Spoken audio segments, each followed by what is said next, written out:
You're listening to the We Are Libertarians podcast network. Find all of our shows at wearelibertarians.com. Hey loves, Haley Steinfeld here. Let's be real. When I'm on the red carpet, everyone wants to know whose dress I'm wearing. But here's the thing. We're so focused on those details, we're missing something that's actually way more important. Breast health.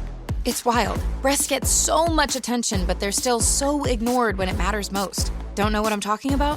Tune in on February 9th and visit yourattentionplease.com. That's yourattentionplease.com. See you then. You found your person. Now let the Knot help you with everything else. The Knot connects you to the wedding inspo, vendors, venues, and planning tools you need to make your day totally you. Having helped plan 25 million weddings, we've got your back when it comes to every little detail like RSVPs, budgets, and more. Because your wedding comes to life with the connections that matter the most. Get started at theknot.com/audio. The Knot. Let's plan your wedding together. You're listening to the We Are Libertarians Network. Find more great shows like this at wearelibertarians.com. All right, let's get back to some boring subjects. Understand the risk to our country. Freedom brings people together. You're listening to the We Are Libertarians Network. Learn more at wearelibertarians.com. Welcome to We Are Libertarians. My name is Chris Spangle. It is great to see you today. Welcome to the program. Today we're going to talk about criminal justice reform. Obviously, that is on the top of everybody's mind, not just policing reform. We're going to spend a few shows kind of talking about that. And but today we're going to talk to John Odermatt and Sarah Brady Wagner, and Rhinehold and Harry will be here, and we're going to talk about 7 essential criminal justice and policing reforms. So stay tuned right after this. Warning, this show is for adults, produced by semi-adults. So the language is sometimes strong and offensive. I don't know what I said. Welcome to We Are Libertarians, where our goal is to help you sound smarter while talking to your friends. We examine current events from a libertarian perspective while treating modern politics with all of the irreverence it deserves. There has been lie after lie. We toss out the screaming heads, put people before political parties, and give context to the news to make you think. Now, here's our host, a 15-year veteran of politics and media, Chris Spangle. Welcome back to the program. Again, my name is Chris Spangle. Thank you so much for joining us here on the show tonight. We're going to be talking about criminal justice reform. We're going to talk about things like qualified immunity. We're going to talk about things like ending civil asset forfeiture. And by the end, maybe I'll have nailed how to say that without walking. I said that sort of the way that Donald Trump walks down a ramp. So we are going to have a fun show tonight. Lots of old friends. We will start with the second oldest. Harry, how are you doing? It is so nice to see you. Yeah, nice to see you too. I'm going good. Finishing up the last day of my small mini vacation. Ooh, how'd that go? It was good. My wife and I, we took a small little vacation to celebrate our 17 years together. So congratulations. Just a little small one. Couldn't go anywhere or do anything, but you know. I know. Yeah, we went to Bloomington recently, this past Saturday, and we were going to try and find some place to eat after going to a park, and it just ended up in Chili's because in the entire town of Bloomington, that was the only place you could eat. It's interesting. Next up is Rhinehold. Rhinehold, how are you doing? I'm doing well. I have not had the couple days off that Harry has had, so I am running on empty a little bit, but here to go and try to make it a fun time for everybody. Do your best. Next up is Sarah Brady Wagner, longtime co-host of the Wall Daily. She got her dream job. Hopefully it is still your dream job. You have to say yes now that you're on the internet. But you are, what do you do now? Where are you working? I'm working with Grassroots Leadership Academy, which is the training arm of Americans for Prosperity. So I get to do, actually a lot of what I get to do is still criminal justice reform. So it's talking about what are some solutions to make better incentives and improve the whole system. It's been kind of nice that all of a sudden everybody cares about this issue that I've been trying to push forward for several years now. It is funny because somebody, I think it may have been you, Rhinehold, who shared in our chat, like, Democrats have done more in 1 week for criminal justice reform than libertarians had ever done. And I was like, who do you think was building the pile of Kindle for the last several years? It's just, go ahead. No, it was more of a joke about Antifa, but right. It is kind of funny though, because you see, the left is suddenly like, okay, well, we're all on this bandwagon of we're going to really push criminal justice reform, and they look around for ideas. And luckily, you've got a few libertarian think tanks who are like, we can tell you what to do without police. Yeah. I mean, Justin Amash, day one, started talking about qualified immunity and was in a position to do something about it. And who cares if the Democrats are trying to co-opt it now and say and never mention his name, but he was there pushing the idea. It was the perfect opportunity for him to be a flagrant libertarian. That's right. First chance. It's the same thing with same-sex marriage and drug legalization. Libertarians have been on the forefront of that for decades, and the Democrats finally came along and decided to co-opt that.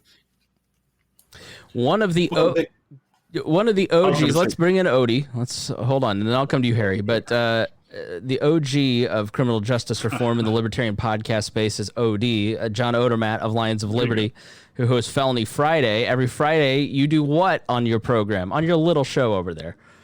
Well, first of all, great to be here. Thank you for the invite.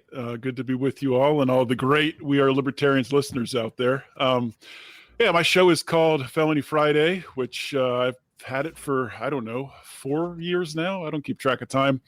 But I expose injustice in the criminal justice system. And, one popular way that I do that is by bringing on people who have suffered that injustice and been through the system and some decades in prison for completely nonviolent crimes and come out on the other side and share their story. So I have a lot of experience talking to people, learning their struggles, seeing these different crazy ways that people end up in prison, and trying to let more people know that, this is a serious problem in this country. My memory is being jogged. Sarah, were you on Felony Friday at one point? I was. I don't know if you want to talk about it. I mean, it was on the internet. I was. In fact, it's actually one of the first things that comes up when you Google me, which took a minute to get comfortable with, because it was this nice headline that's like, college student gets arrested for Adderall. And it's like, oh, thanks. Really did a lot of work to make sure to have that not be the first thing, but I guess that's my job now. Well, the Lions of Liberty website, the SEO is so strong that you can't really overcome it. It is as powerful as Mark Claire's hair or Howie Snowden's alcoholism. There you go. It's very, very glad to have all of you here tonight, and encourage you to go subscribe to Lions of Liberty. Does the Grassroots Academy have a podcast, or we actually do? Okay. We just started one.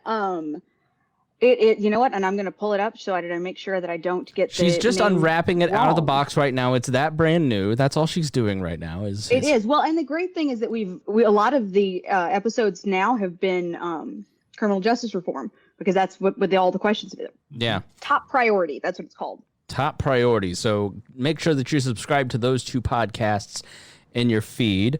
I want to take a minute just before we jump into the conversation to thank our patrons. I've been remiss, and I've been doing this at the end. It should be the very first thing we do, is honoring the people who help us so much. You guys are the ones who pay all the bills. You guys are the ones that keep us going. And I have to tell you, the last few episodes that we've had are the record setters. They're the biggest we've ever had.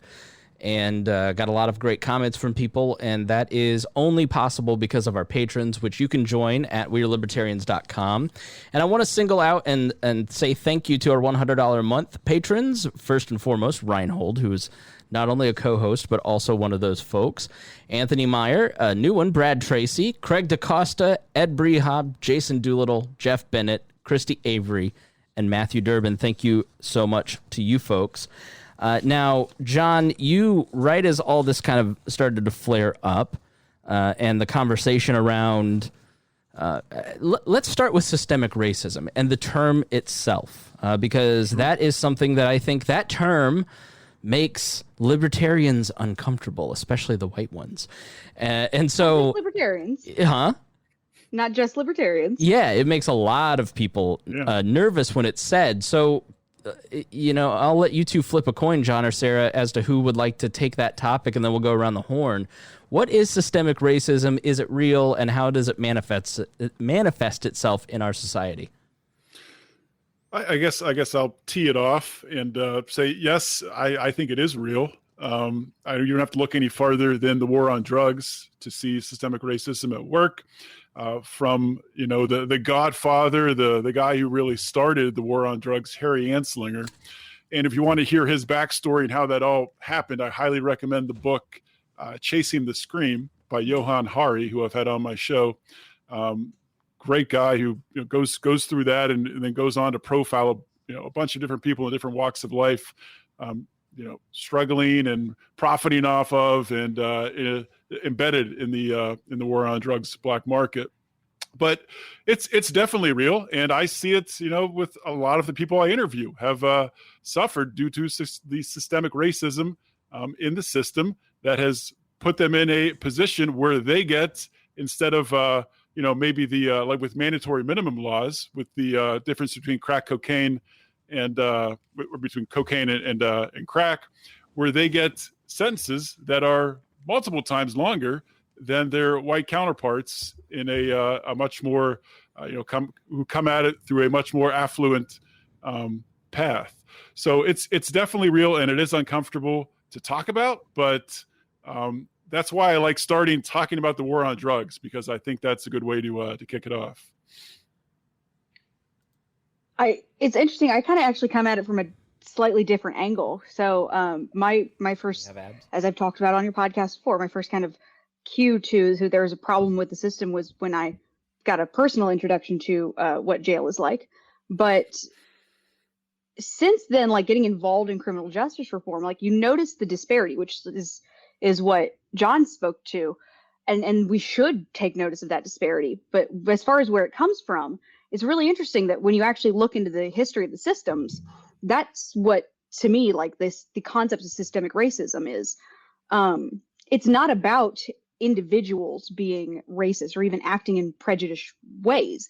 It's about a system that has baked into it these racist concepts and values. So, I mean, our policing system as it is developed out of two ways. Either developed out of policing in the North usually came from municipal forces that were explicitly intended to keep the poor people in order.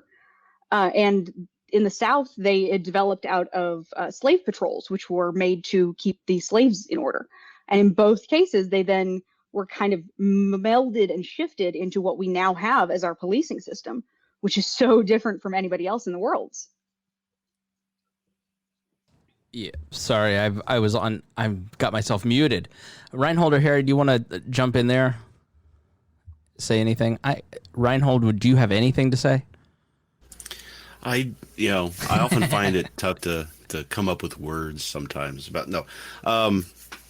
so the thing I have about the systemic racism is that it kind of throws people off because they think you're trying to say that the individuals themselves are racist, and it's not necessarily the case. It's the system itself that, because of the way it was implemented over years, has kind of ingrained a basic racism into it. It doesn't necessarily mean that every single person in the system itself is racist, right? So that's where I think a lot of people stumble on that. Yeah, I would totally agree with that. And so James asks here, is it racism or racial suppression to maintain a status quo? And I think that's... What if racism is the status quo? Go ahead. Expand on that. Well, I mean, I think that's really what we're kind of dealing with the fruits of is it's really, really uncomfortable to directly discuss oh, okay, we've had all these, racist values and issues within our society. Let's really dig down and figure out where they are so that we can not continue to perpetuate this. The status quo is a certain degree of racism because we kind of always have this assumption that it'll just work itself out. As long as we don't focus on it and we all individually try not to be prejudiced, then eventually this will all just kind of get worked out of the system. But what we're seeing though is like, actually it doesn't. We have to talk about that. Go ahead, Harry. Oh yeah, correct. And a lot of people also have that misconception that if you're racist, you're stupid. They're not stupid. A lot of people who set up the rules, the regulations, on these laws are. Some of them had some brains in their head and did set the system up to do what it is and help keep it going. And it really does. And it's nice when people really start showing it, when people have to interact with the system. And that's usually when it comes to play. Yeah, and is the conversation around this mainly on policing? And I know that a lot of black activists talk a lot about economics. And when you look at the coronavirus pandemic and who was hit the hardest, it hit the black community the hardest because they're essential workers. They're exposed to it at a higher rate because they're at a lower income bracket. They're also, there's many different factors that kind of went into that, and that's why it hit that community a lot harder. That kind of illustrated the problem and illustrated kind of what's being said. But by and large, policing is such a flashpoint because of policy. And so when I look at people who go, well, systemic racism is not real, you go, you just don't want to vote a different way. So the problem is that you don't want to make any changes because you've become comfortable voting the exact same way. And if you start having to vote a different way to repeal things like the war on drugs, it might make you uncomfortable. If you give more economic advantage by removing certain regulations or rules, that might make you have to compete with. I mean, the whole conversation around immigrants, for instance, is that we want to limit access to having to compete with other people. Why would that not apply to the black community if it applies to the immigrant community coming from certain voices? Man, am I off base? Do I have like a thread here or what? No, you're absolutely right when it comes to that, because a lot of the laws and stuff like that for just barbershops and hair braiding affects the black community more than it affects like any other community, because black hair is completely different than most people's hair. And they put this huge high training bar on it to be able to start a barbershop or hair, when most black people, we've grown up just doing this and doing stuff to our hair. Then all of a sudden, if we want to start a business to do this, they make us jump through all these hoops to even just start a simple barbershop or just sit there and cut hair. It also go back to your other point when you're talking about hitting the black community. The thing is, the other reason it hit the black community hard is because, one, you're right, a lot of them were essential workers working in a lot of different factories. The other one is high mistrust in government and government's news sources too, as well, because they've been, affected by different like government reports, stuff like that, and it's that high mistrust of the government.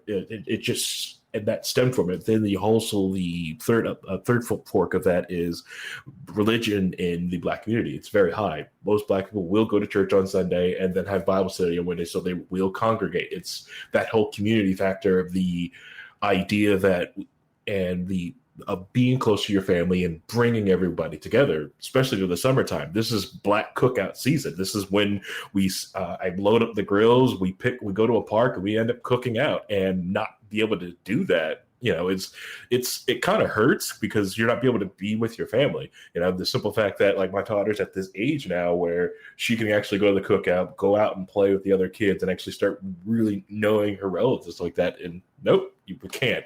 So I've seen a lot of people just reject this, like, nope, we're doing it anyways, we're going to go. And so that's also helps to spread as well. The other thing is the comorbidities when it comes to black people, because black people have high blood pressure and diabetes because of the awful food that gets pumped into it. Because a lot of black people don't take enough potassium in their diets, and also vitamin D. Just through biology, it's more difficult for black people to get vitamin D from the sun. Which we don't know how much that plays into COVID. It's been speculated it could be pretty substantial. Could be playing into the drop right now we're seeing in death rate. Who knows? There's probably a bunch of different factors playing into it. But I'm glad you brought up, Harry, occupational licensing. That's one of the seven essential reforms that I talked about. And a lot of people pushed back on it, like, well, why are you talking about mandatory occupational licensing? And a couple different reasons. One of the reasons is exactly what you're talking about, because it's keeping a class of people that easily could better themselves, add value to society, advance in society, work their way up the socioeconomic ladder, it's holding them down, keeping them out. And also, if we're going to end the war on drugs, which I think we should do it by decriminalizing all drugs, there's going to be a lot of people across the population who are going to need to find another way to make money, because the value, the price point, the amount of money you could make in the drug trade is going to go down when that prohibition's removed. It's going to be organized more efficiently and distributed more efficiently. And we're going to need to open up opportunities. I mean, aside from that, it should be done anyway, but it would make sense if we're going to decriminalize drugs to also get rid of occupational licensing, mandatory occupational licensing at the same time. Of course, if there wants to be private occupational licensing groups and things like that come together, that's all well and good. Yeah, when you look back, and there's a great movie that kind of illustrates this called Selma. It's free on Amazon Prime right now, and it shows some of the limited access that... Shopping is hard, right? But there's a better way. Stitch Fix online personal styling makes it easy. I just give my stylist my size, style, and budget preferences. I order boxes when I want and how I want. No subscription required. And she sends just for me pieces, plus outfit recommendations and styling tips. I keep what I love and send back the rest. It's so easy. Personal styling for everyone. Get started today at stitchfix.com/Spotify. That's stitchfix.com/Spotify. People of color, but black specifically in the South, had to the voting system. I mean, until the Voting Rights Act in 65, I believe it was 65, there wasn't any black person registered in any southern state at all, period, zero. Because you had to go in, you had to pay a poll tax, which was based on the amount of years you weren't registered to vote. In some states like Mississippi, you had to have someone vouch for you. So you had to have a registered voter say that you were worthy of voting. You had to pass a test. Alabama's constitution was specifically written to uphold white supremacy. It's a stated purpose that to uphold white supremacy, and then you had to repeat back certain portions of it. And in one scene, they show Oprah, who produced the movie, basically saying, she said, what's the preamble to the Constitution? She reads it off. How many county judges are there? 67. Name them. And so it was completely up to the registrar. So the 65 registrars in Alabama, for instance, were the most powerful people in the county. And they didn't want blacks to vote because it denied them the ability to serve on juries. So if there was a crime against a black person, you couldn't access a court until the 60s. And if you did, you were wildly tilted against you, for instance. And so, and James Reeb, who is one of the protesters that got killed in the march, in the Selma March, that was a clear-cut case of murder, and it ended up not being prosecuted because it was a hung jury, I believe it was. And so the guys got off just because it was baked into the system. It was in their laws it was the fruit of the poisonous tree to keep people from registering to vote, which limited their access to jobs. It limited their access to justice. It limited their access to vote. You couldn't serve in political positions. And in Selma, they get the right to vote, and Jim Clark, the infamous sheriff, is voted out because 3/4 of the town was black. And so once they had the ability to vote, their power was removed. And so I don't think that people tend to think about things in a way like I'm reading this book called Grand Dragon about the Klan in the 20s. And the explicitness with which things were done in the 20s is far different 100 years later. But so many of the ghosts of that system, of Jim Crow, of the system put in place by our grandparents, put in place by our parents, those still exist. And limiting access of people that don't have not historically had power, that is what the conversation is. And so one thing that I think we keep running into is that people think that if they acknowledge a problem exists, they must then co-sign all the solutions that they're uncomfortable with. And that is what I would encourage people to kind of lean into the discomfort a little bit. And if reading a book makes you uncomfortable, watching a documentary makes you uncomfortable, even, I was talking to a family member and they're like, well, I was trying to watch this auto program and then there was a 2-hour conversation on race, so I just tuned into my DVDs. Because he literally said, I don't want to be uncomfortable. And that's kind of the conversation here is, should we, answer's yes, start talking about how the political system is structured and where does it need to be reformed, abolished, changed, because it's not working for people. When your fellow Americans start saying overwhelmingly, this is not working, this is happening to us, please pay attention, we're being denied liberty, we're being denied justice, do libertarians turn their face and say, I only care about my personal liberty, not yours? And I don't find that to be acceptable in any way, shape, or form. We have to fight for freedom and liberty in our own communities, in our own lives, and around the world.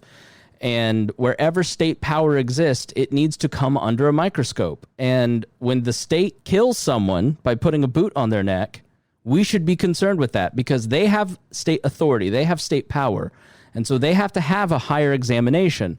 It isn't a matter of George Floyd had a criminal record, so it's a flat binary choice between the cop versus George Floyd. No, that's the state. The state has a certain responsibility that we need to think about. And so that's what this conversation is about. It's not to call people racist.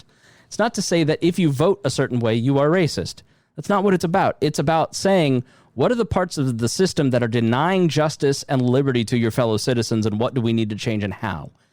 And there may be some racist pieces of our history that began, like the war on drugs, for instance. I was going to save this till we got there, but John Ehrlichman, Nixon's former domestic policy advisor in 1994 said, this was a guy who was basically chief of staff to Nixon, who your grandparents voted for, said the following: you want to know what this was really all about? He asked with the bluntness of a man who, after public disgrace and a stretch in the federal prison, had little left to protect. The Nixon campaign in 1968 and the Nixon White House after that had two enemies, the anti-war left and black people. You understand what I'm saying? We knew we couldn't make it illegal to be either against the war or black, but by getting the public to associate the hippies with marijuana and blacks with heroin, and then criminalizing both heavily, we could disrupt those communities. We could arrest their leaders, raid their homes, break up their meetings, and vilify them night after night on the evening news. Did we know we were lying about the drugs? Of course we did. As a man with political power that had no problem, in order to keep his political power, robbing the liberty and the lives and the families. I've heard conservatives my whole life, coming from a Republican background, say, we just need black fathers to do their job.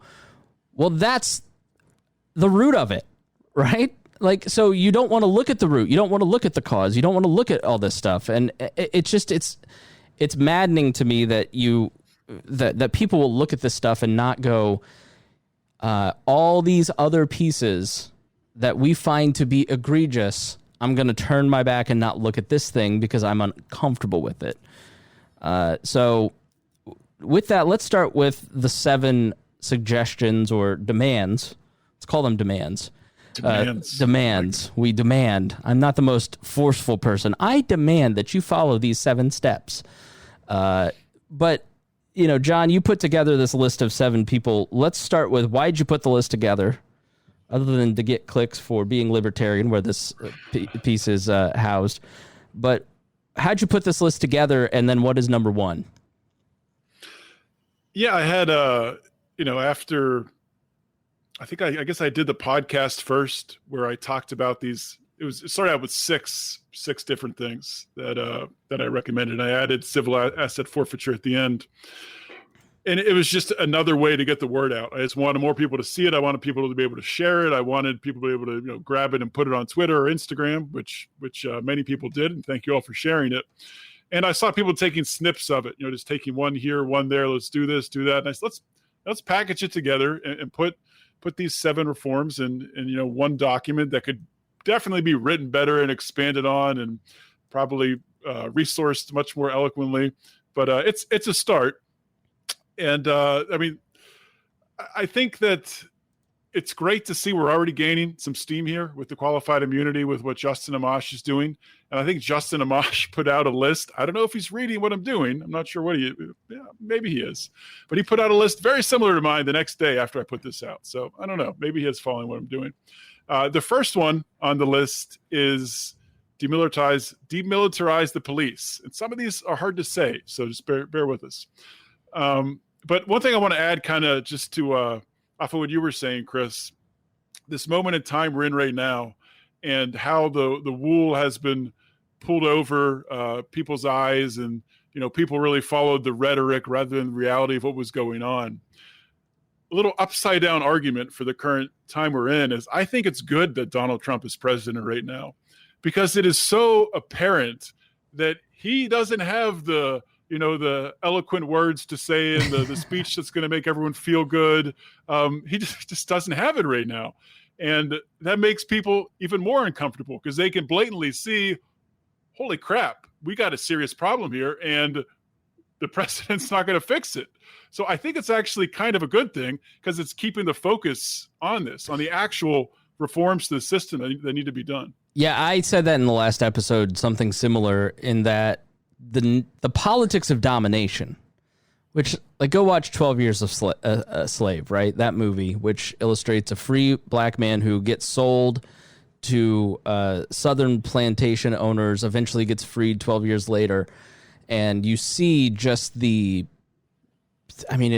far more cruel. I mean, I don't want to say that because I don't want to marginalize any other community's experiences, but it is systemic terrorism against human beings, and it's the politics of domination. And things have gotten better over time, but ideologies are passed through families like religious beliefs. And every generation has to challenge what they were taught by their parents. And some people just don't challenge their own thinking or their own beliefs. They vote Republican or Democrat because that's how their parents voted, right? And now maybe some libertarians. But then there are people like the five of us who sit there and examine every thought that we've ever had, some excruciatingly in detail. But the reality is that some of that politics of domination still exists. And it's the indirect opposition to liberty, which is it's the generational fight. It's going from a monarch, a tyrant, to a free society, to opening up fully and allowing liberty to exist and saying, if you want to live in a libertarian society, you will have to live with people that don't share your cultural values, don't share your belief system, people that you don't like, people that you find immoral. But the reality is that some people don't like that, so they're willing to use the force of the state as a tool to control the people that they don't like. It's just the truth. And so Republicans and Democrats employ those tactics in an effort to dominate the people that they don't like. And much to what you said, Donald Trump, it became very clear to me, the breakdown, when he said to governors about these Black Lives Matter protesters, you must dominate them.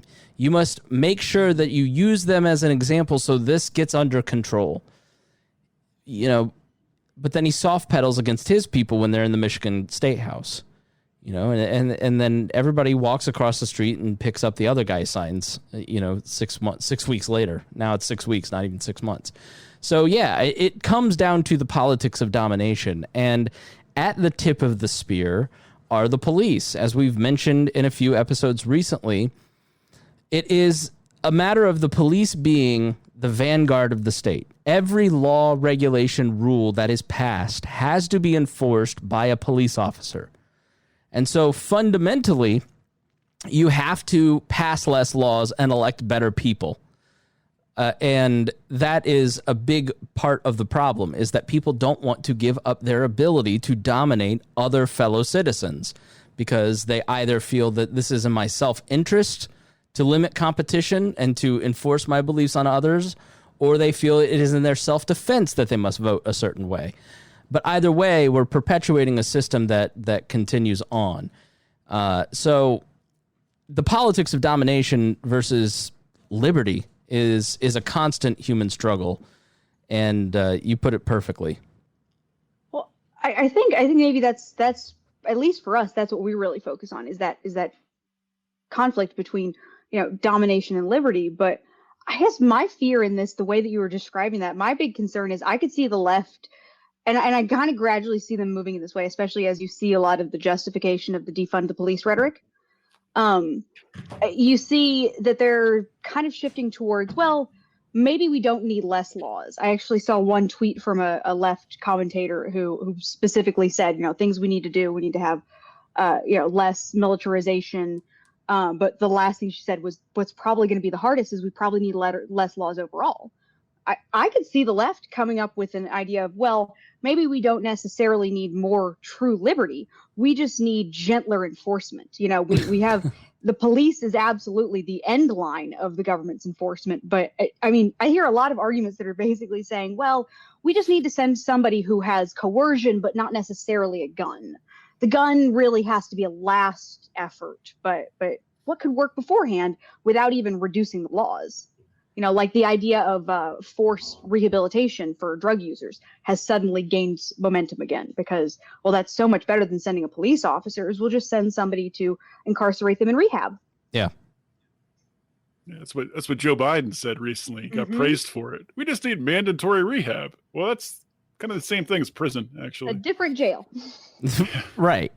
Yeah. And there's some of the policing reforms that I've seen, take that budget and use it for mental health professionals instead of cops. We view police officers as one size fits all respondents to this stuff, and it's unfair to them to have to deal with a lot of that stuff when they're not properly equipped. I'm sure they're very nice people who are police officers, but they're not social workers, and some of these situations can be dangerous. But I've been in situations when I went to the New Orleans convention. I got into a situation where police officers were needed because the guy had a weapon and he was hunting me and a friend, right? We were in a restaurant and he was outside, and if we came outside, it was going to be a problem. But then in Philadelphia, it was simply a matter of somebody needed to talk to that guy. Yeah, Philly. I got attacked by a homeless guy there too. And he needed a... Really? Yeah, John's from Philly. He knows. You're Philly, right? Not from Philly, Pittsburgh. But I know Philly. I know Philly well. Same thing. You have cheesesteaks. Spangle just looks like someone you want to attack. Yes, exactly. Right. Well, I'm the sucker that everybody walks up and, oh, he's nice. He'll give me $5, and I will. And so that was the situation where somebody needed to talk him down a little bit. So there has to be, and the police need to be involved in the conversation. From what I've seen, many of them want to be in the conversation, where it is a matter of let's decompartmentalize a lot of this stuff and stop looking at the police department as the first responder to every situation, and start kind of working things down a little bit. And that's a system of de-escalation. We talked in our other policing episodes about de-escalation. Police officers receive hundreds of hours of training on their firearms, but dozens of hours on de-escalation, which is a problem. And so the psychology of having the weaponry that they do is a big part of it, is it not, John? Yeah, this psychology comes back to what they're using. These when we talk about demilitarizing the police, and Donald Trump talks about dominating, he's not talking about being compassionate or persuading people. It's using force to make people comply, scaring the crap out of people. And a lot of times we've seen during these protests that a group will be protesting peacefully, then all of a sudden the cops move in and start firing in their pepper spray bullets and roll the tanks in, and then all of a sudden chaos breaks out. They literally start a riot that was just a peaceful protest. It's happened many times. Isn't it weird that when people feel they're under attack, they want to fight back? I don't know what that is. Maybe that's like a deep ingrained thing that we have in us. Yeah, I suspect that if you went out to the people who were like, hey, would you move back? The president's coming through. Like, 99% of those people in Lafayette Square probably would have said yes, and there probably would have been a percentage that said no, and I'm going to stand my ground. I'm with the resistance. But by and large, the people that were fired, that got tear gassed, probably didn't deserve to be tear gassed and would have complied or would have followed direction had you been a little more kind. There's it came out today, 98 cities have used tear gas on their citizens, which tear gas, I saw one commentator say, is illegal in war. You're not allowed to use it. Yeah, there's some interesting carve-outs to those war laws that specifically, like this was actually, I was reading recently that this was a big subject of debate when they were coming up with the Geneva Conventions, because tear gas being considered a biological or a chemical weapon, that's what it is illegal in war, but it's considered acceptable to use against your own people in a lot of cases. Yeah. It's interesting that we have that double standard. So tell us a little bit about the Department of Defense's 1033 program, John.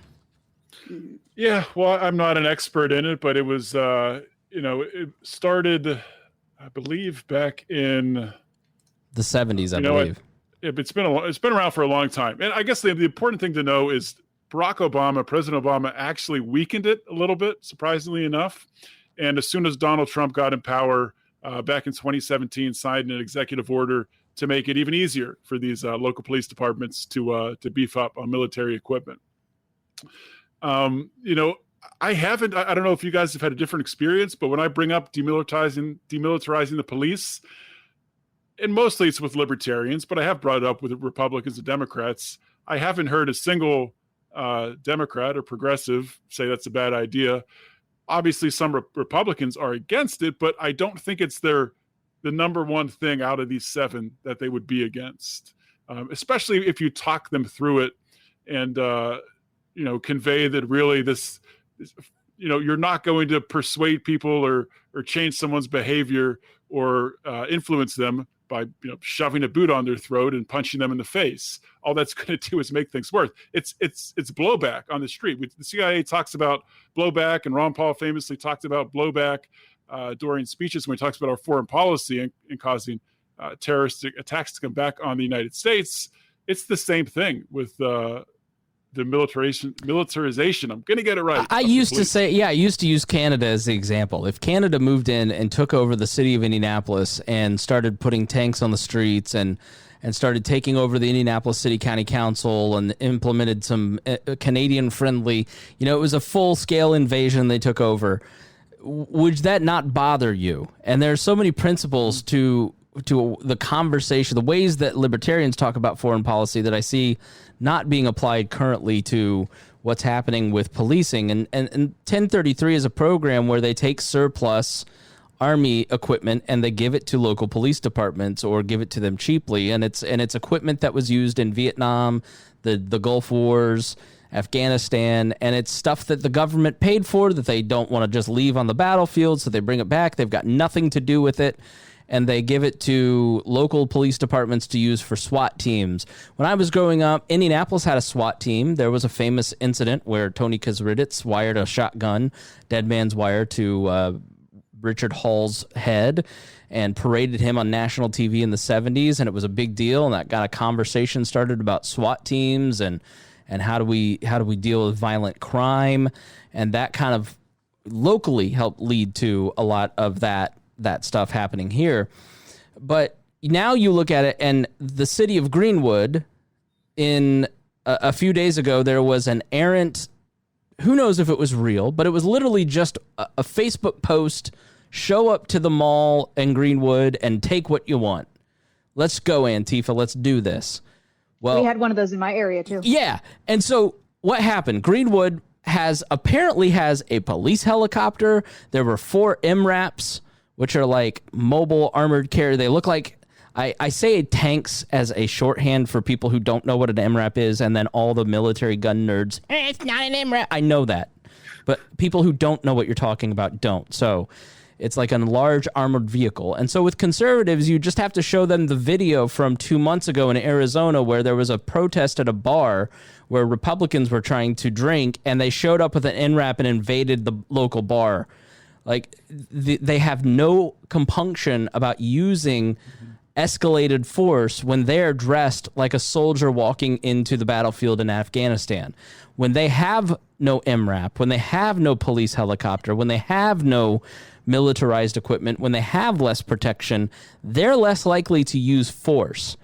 Because you really have to think about, what are the police? Are the police there to protect the rights of the people that are there arresting? Or are they there to enforce the laws by any means necessary on the population in a form of domination?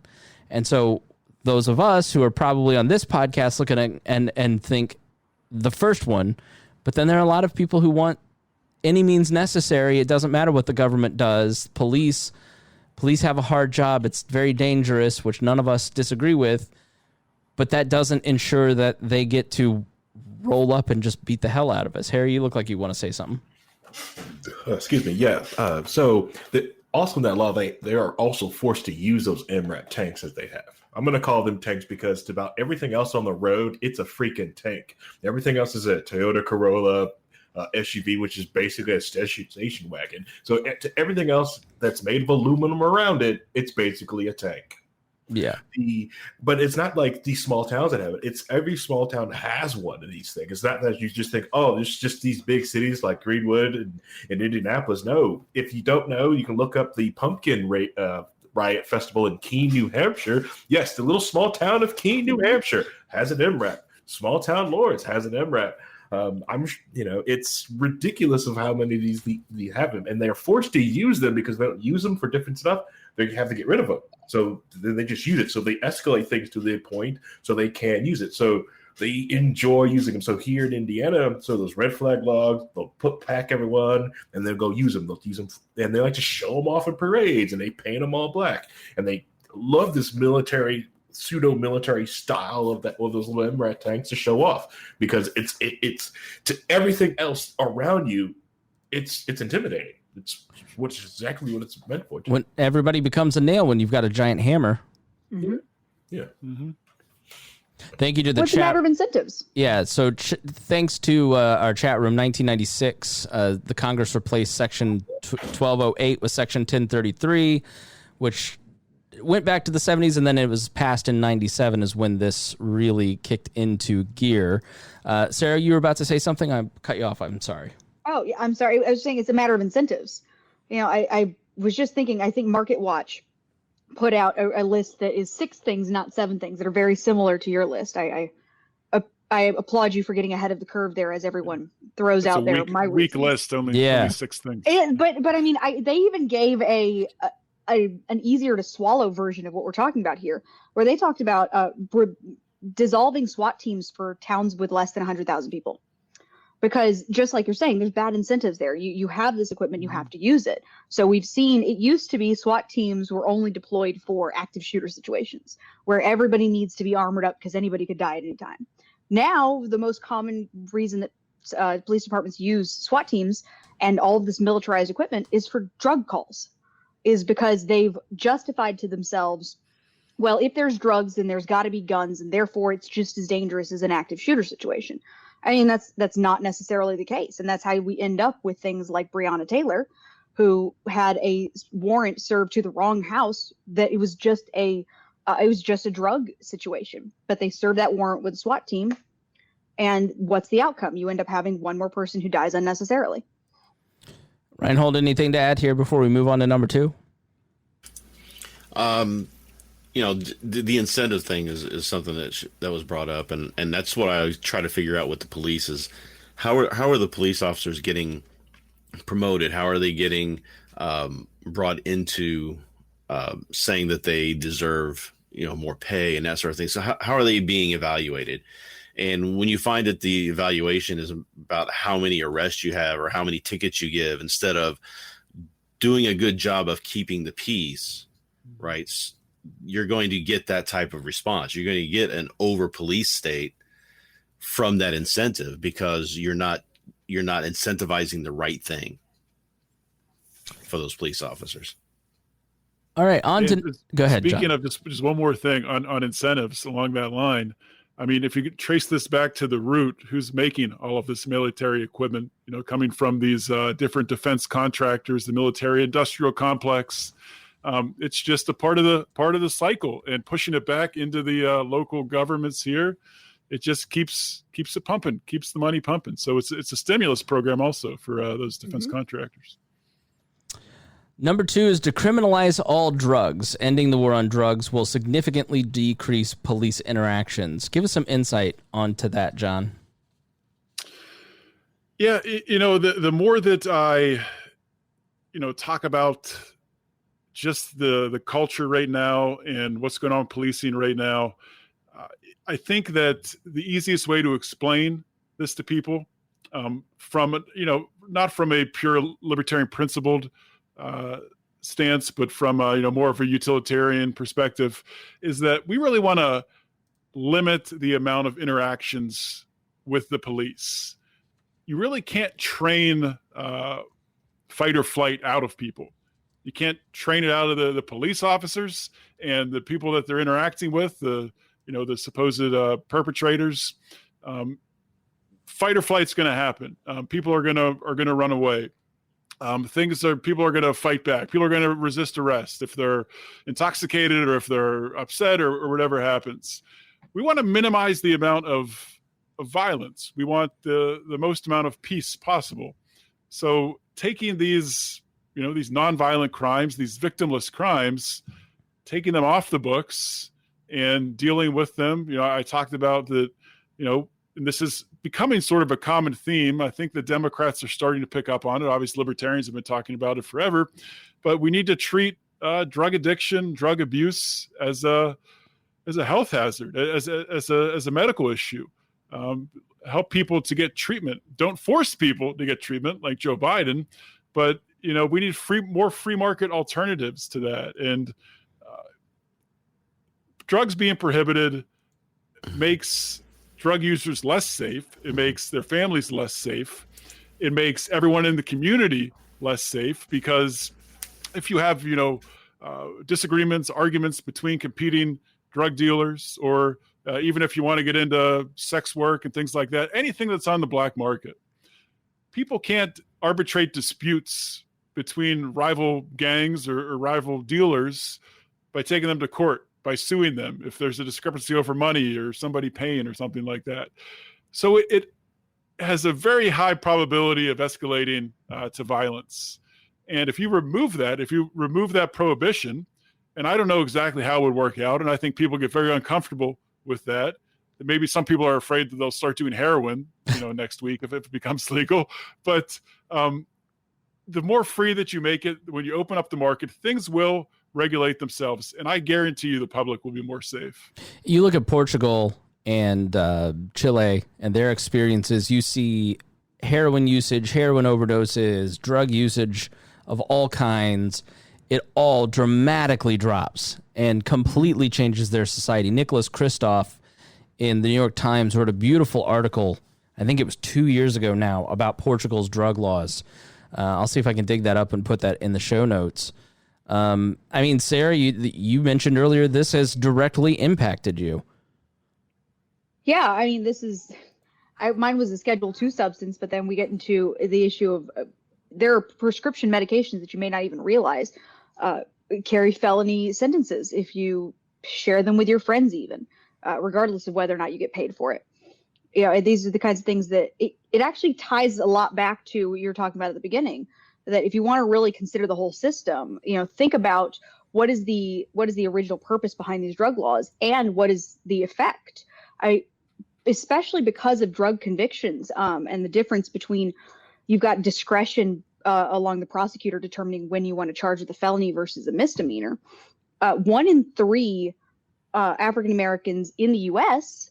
are disenfranchised because of felony convictions. And it's interesting that you see a lot more misdemeanor convictions with white people. So while there may be comparable rates of arrest, even, which there's argument over that because there's disparate rates of enforcement, there's the issue of you keep going into the system and you still have those slight biases, and it results in, how are you going to have a population that is able to exert their will through voting if 1/3 of them are literally not allowed to vote.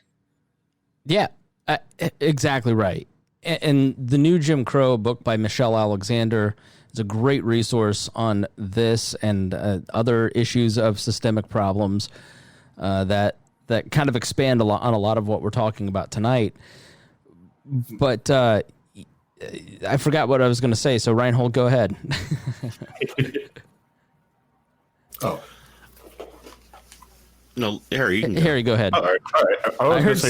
I heard a man try to butt in while Sarah was talking. So it wasn't me. Yeah. The 1 in 3 black on trial thing, it comes from the simple stance that since black people are a minority, even just picking out of the pool like that, you're less likely to get a black person on your jury trial. So if you're trying to get judged by a jury of your peers, the likelihood that there's going to be someone who knows your experience, understands what you've gone through, to actually can see themselves in your shoes when you're getting ready to be sentenced is less likely, because if your town is majority white, if they're just picking people from a pool. So you're not getting judged by a jury of your peers. So it's easy to, you're probably going to go to jail for this crime. Second is the also lawyer craft, is that black people usually don't have a lot of money or resources available to lawyer up and have a great lawyer to be able to either plead to have things go down. So they end up having to take the plea deal because the prosecutor wants convictions. So we're gonna scare you with like 30 years in jail, but we're just gonna hold you for 2 years if you do the conviction. We'll let you out with like 5 years probation. So that's a lot of that aspect of which helps you discredit you from a lot of different programs. Like, we put all these programs in the black community so they get jobs in trade school, but you can't have this, you can't have that. And programs that do try to get people out of those systems to help trade, they don't really support those or try to put them on a conveyor belt. The original Secretary of War, Henry Knox, weighs in here from YouTube and says, the war on drugs is not about the drugs. Why are people using the drugs? Jobs, mental health, physical ailments. We've made it about the drugs. It's about the people. And there's a great documentary that you should pay for to see if it's not. I think it's free on Tubi right now. It's called The House I Live In, and it is it completely challenges every belief you've ever had about drugs if you've never thought about the war on drugs. It's called The House I Live In. It's an excellent documentary, and it talks a lot about I think it's David Simon who wrote The Wire, Homicide: Life on the Street, Treme, who basically says in it, politicians don't know what to do with the bottom 10% of the economic ladder, so they're just using the war on drugs to warehouse them instead of trying to find ways to give them opportunity. And that was one of the most powerful statements I'd never had thought about from my comfortable suburban background. And it's very true. And we look at it as a criminal justice issue. And how much does the role of privatized prisons, I hear this a lot, but Sarah, maybe you can weigh in on this. Well, we've got, and they talk about in the documentary about how you have this whole industry of prisons in America now that you've got to feed this pipeline of people that are employed by the prison system and the war on drugs, and we can't let those jobs go away, so we're just going to keep destroying communities. I mean, is that, how relevant is that? Well, I mean, to that, it kind of goes two ways. So on the one hand, there are a lot of private prison systems that were involved really problematically in passing a lot of the laws that get us to where we are right now. But I think when we talk about private prisons as this big boogeyman of the criminal justice reform movement, or even of just our justice system, it distracts from the fact that pretty much all of the bad incentives that are present for private prisons are also present for public prisons. And less than, I was just trying to Google it, but yeah, 0.7% of the United States is currently in a federal or state prison or local jail. But of the actual prisons, a much minority, I want to say it's under 10%, are actually private prisons. The vast majority of them are public, federal prisons, state prisons, and the majority of people are actually, you talk about issues of bail, they're housed in private jails. But it all boils down to, we have bad incentives that when we allow for, okay, well, we've baked all of these really bad incentives that encourage you to, there's really no reason why our prisons have any reason to provide good rehabilitation programs. There's no reason that they have to prevent recidivism because there's no reward in them for that, especially then when you go to the private sector. And the private sector is where you then have the opportunity we can turn a profit. And now there's even more incentive for us to lobby and pass laws that bring more and more people into our prisons. Because even if it's a minority, even if it's this tiny percentage, well, we have this incentive now, and it proliferates into the entire system. So you have laws that are passed that, mandatory minimums, things that increase not only the likelihood that people will be convicted, but the time then that they serve once they're actually in. Because for that small minority, yes, it makes money for the private prison industry, but most of the public prisons, now you're talking about prison labor and contracting with companies. I mean, that is a whole other section where you're getting to questioning whether or not we've really completely abolished the concept of slavery in the United States, or if we're really just making the best use of that loophole in the 13th Amendment. Well, that's a charged accusation. I mean, so explain a little bit more of what you mean, because I'm sure there are a lot of people who just heard that and went, oh, this Sarah's out of her mind. So the 13th Amendment we know of it as the amendment that it made slavery illegal. But if you actually read the text of the amendment, it doesn't completely make slavery illegal. It makes it illegal except for when it is a punishment for a crime. It specifically says, except as a punishment for crime whereof the party shall have been duly convicted, which connects back to that issue of fair representation and being judged by a jury of your peers. You bake into the system that, well, if we can pass more laws and we can convict more people, we don't actually have to give up this cheap labor. A lot of the state prisons, not only do they have prison jobs that sustain the prison industry itself, so a lot of prisons have farms associated with them. The inmates not only manage just the management labor, laundry and like cleaning and things, but they also actually pick their own food that then sometimes is sold to county schools. And it provides beyond that, they often contract out to private industry. And this has caused some issues for some private companies, because when it becomes very public that they're using inmate labor that they only have to pay at a rate of usually less than $2 a day. Yep. People don't really like that idea because they go, hey, that seems suspiciously like slavery, because we've put this loophole in the 13th Amendment that says, oh, I mean, that's okay if that's the way we want to play it out. Yeah, and a lot of people, and a lot of what that documentary challenges, they're just criminals. I'll put on my best John Stossel hat. Mm-hmm. I mean, aren't we just helping them gain a sense of purpose? I visited a prison once, and it was a rehabilitation facility. So these men and women have been in the prison system for 20 years and have no idea how to balance a checkbook and no idea how to keep a job. Aren't we helping them by giving them a sense of purpose? Well, sometimes John Stossel makes me so mad. Sometimes we're training them for jobs that then when we actually reintroduce them into society, because let's not forget, 95% of people who are incarcerated will at some point be released and reintroduced into society. Sometimes we train them for jobs that they're not even able to be licensed for afterwards. My favorite example is in California.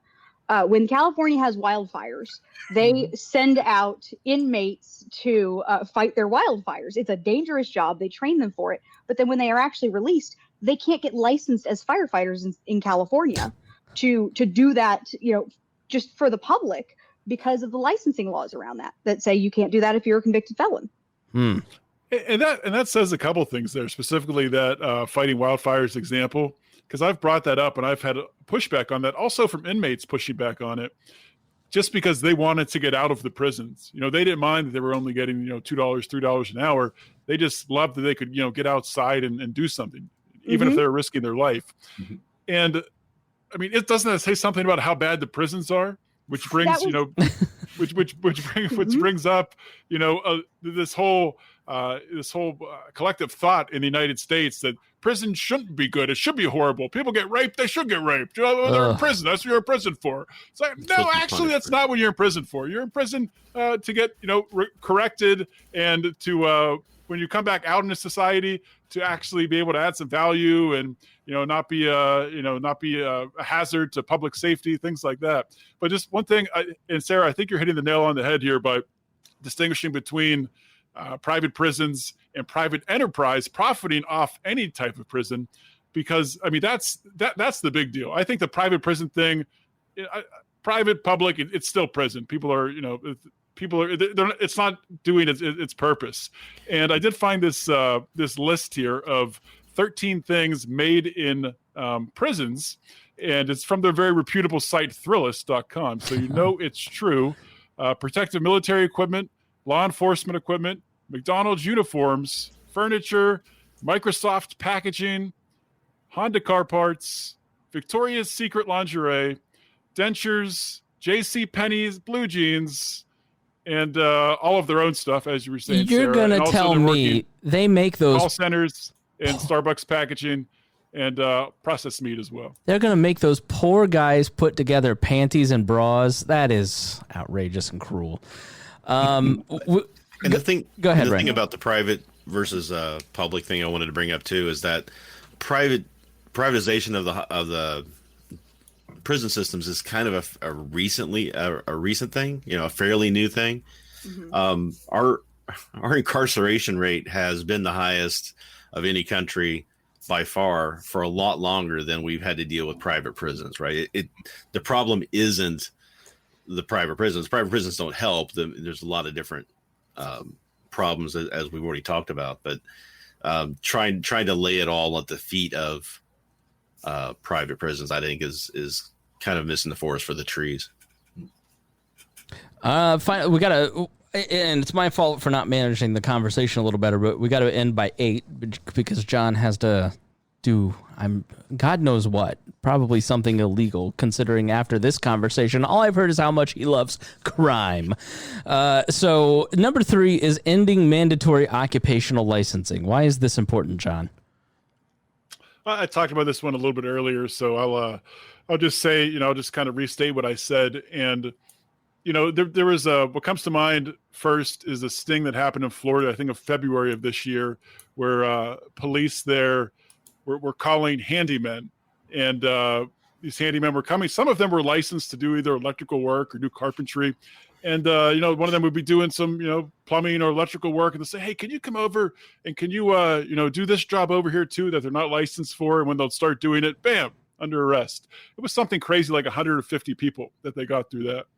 But on top of that, as Harry talked about earlier, I mean, this is one of the things that it really holds people down, and it stops people from developing skills and adding value to society. And, a question that Joe Jorgensen was asked recently on the Lines of Liberty podcast, actually one of my coworkers gave me the question to pass on to Mark, and it was talking about single mothers and single mothers who, are kind of, stuck and not able to advance, and maybe they don't have the education or the training or the skills to, really go out and get a job to support their kids. And the question was, how are people like that in a society that a Joe Jorgensen or a libertarian is advocating for? How are they supposed to compete? How are they supposed to provide for their family without the government safety net? And she answered it beautifully by talking about occupational licensing. People have all these skills they can use. They can do hair, they can do nails, they can, they can build websites, they can code. People can learn to code. And it's just not that you license to code, do you? Well, not yet. But it's just putting another obstacle in front of people really reaching their purpose.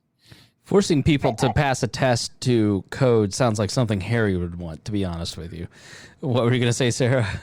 I love your single mother example, because what comes to mind for me is I know a lot of single moms who ran illegal daycares because there were licensing requirements that if you were going to care for more than a certain amount of kids in your home, you had to, pay for a state licensure, invite the state into, look through your house and make sure that it's a place that you're allowed to have kids.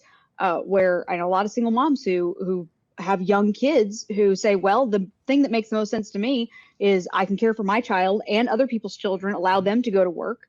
But, I can only care for 2 kids that aren't mine before I have to go get a state license.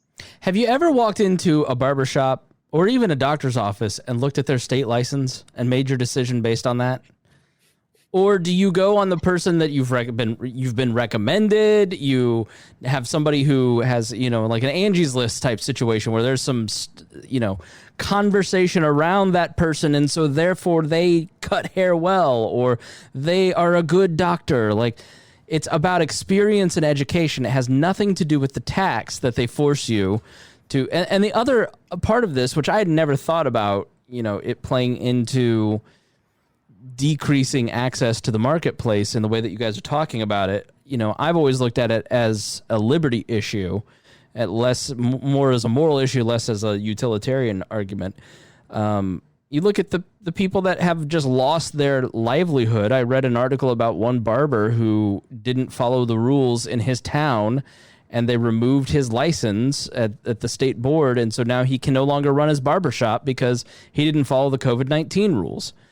It's occupational licensing is nothing you and I use to make decisions on, and it's everything they use to control the population that they have power over. It is a tool of domination, and so if you want voluntary, peaceful cooperation, this is certainly something that we need to end. Harry, Rhinehold, any thoughts before we move to 4? No, I think you got it. Thank you. Pretty nailed down there. Yeah, it's... Number 4, Breonna Taylor is obviously, and Duncan Lemp have been in the news and talked about widely. There was also a horrific article about a no-knock raid gone wrong where I believe in the last episode it was mentioned where a flashbang was thrown into a baby's crib and disfigured the child. What is a no-knock raid, and why should we ban them? Let's start with Sarah. Well, a no-knock raid is exactly what it sounds like. It's a warrant that allows a police officer to serve a warrant without actually having to knock, without having to notify the individual that they're serving the warrant on, that they're arriving and that they're police. You get to completely ignore private property, and they're allowed to break down your door and come in. And, in the examples that you talked about, Breonna Taylor is a blaring example of she wasn't even at the address they were intending to serve the warrant on. It was a mistake, and she died. But her boyfriend was charged with attempted murder because when you have plainclothes police who show up, serve a no-knock warrant, if you have people who do not have police officer uniforms on, who break into your home and have guns, if you have access to guns, is that not exactly the situation that you have them for? Yes. Well, in this case, a no-knock raid, because they had permission from the state. Her boyfriend, who shot back and just injured one of the police officers, he was charged with attempted murder of an officer because he was the one who didn't have permission to be in his own home, I guess is the implication of that situation.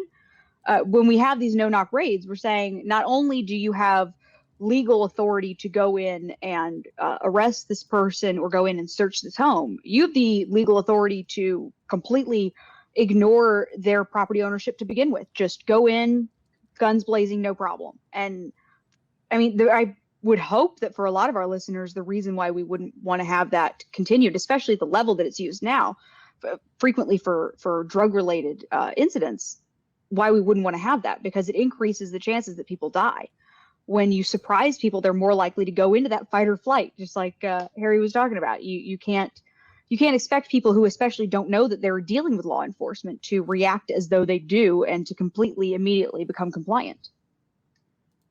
Yeah, people tend to get touchy when you show up with guns at their house in the middle of the night and they don't know who you are. Yeah, it's really, really wild. And this is incredibly dangerous for police officers, as you said. If you're pro law enforcement, there's no reason to keep this. Every police officer friend that I've ever had, their worst stories come from no-knock raids and serving these kind of warrants.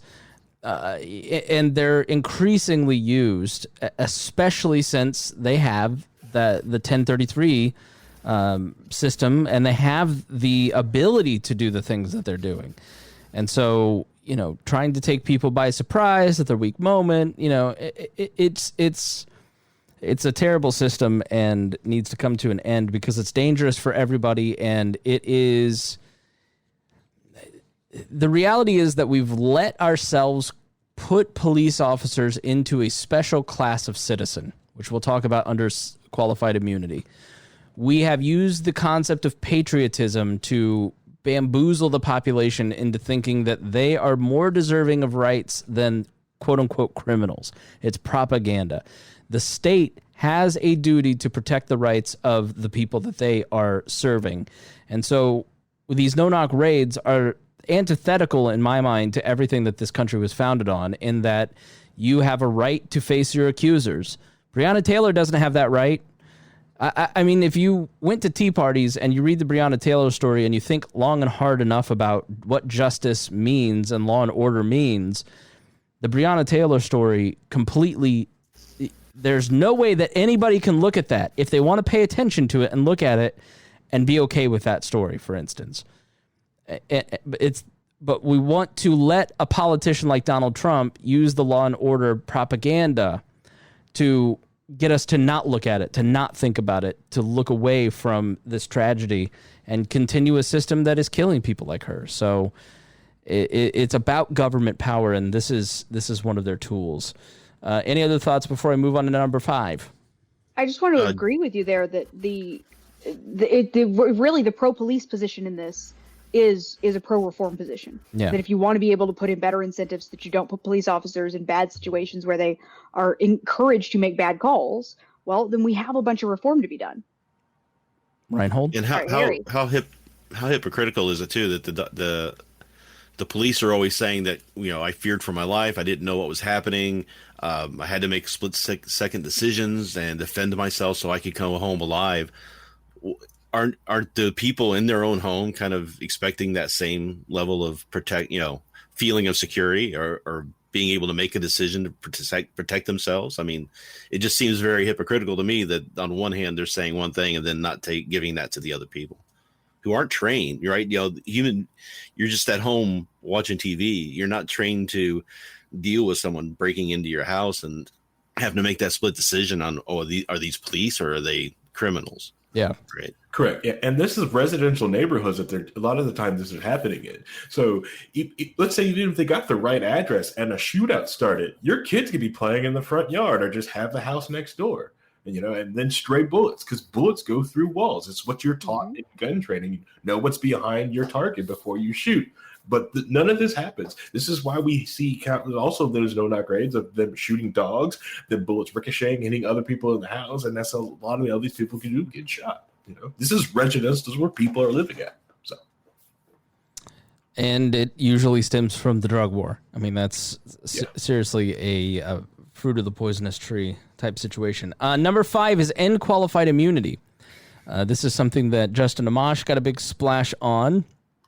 And it plays into the idea of a special class of citizens. What is qualified immunity, John?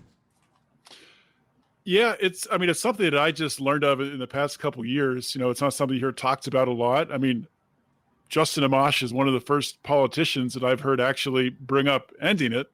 But essentially what it is police can only be sued if their actions violate clearly established federal law or constitutional rights.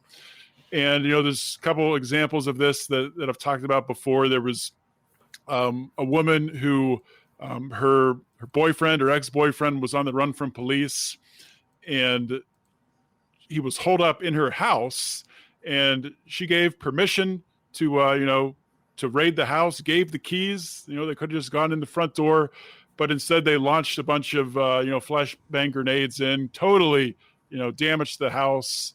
And, can she sue? No, can't do anything. Another one where cops were pursuing a perpetrator, and there were some kids playing in the front yard as the path that they were going on. They told the kids to all kneel down or lay down in the yard, shot the dog that was there because, why not shoot the dog? And while shooting the dog, also shot one of the kids in the knee. Thank God only shot him in the knee, but qualified immunity. And I think 57% of the time that qualified immunity is used as a defense, the cop gets off. It happens in college, too. I read an article this week about how colleges have qualified immunity in a lot of cases, too. So if they restrict a First Amendment situation and a student's First Amendment rights are violated, then they can't get restitution for that violation because of qualified immunity. But Sarah, putting on my John Stossel hat again, if you end qualified immunity, then you open up Pandora's box, because all of a sudden everybody gets sued and it creates a ton of lawsuits. And does the police officer have to pay for that lawsuit? Does the city pay for it? They're acting on the orders of the city. I mean, how can you end qualified immunity? Because isn't this system fundamentally fair to government employees? Well, so I've talked about recently that qualified immunity, I keep seeing this conflation with qualified immunity, saying that it protects police officers from criminal charges. It doesn't. It protects police officers from being sued. And when you have this dual situation where the thing that protects police officers from being criminally charged when they are criminally negligent or when they are engaging in criminal activities is the criminal justice system itself. It's the prosecutors. The police won't arrest their own. The prosecutors won't charge the police officers. So that's what keeps them from being criminally prosecuted. But on top of that, then you have civil, the qualified immunity keeps them from being sued in civil court. So even if you are not found criminally guilty of something, I can still sue you for harming me if I can prove material harm in civil court, except you can't do that with police officers.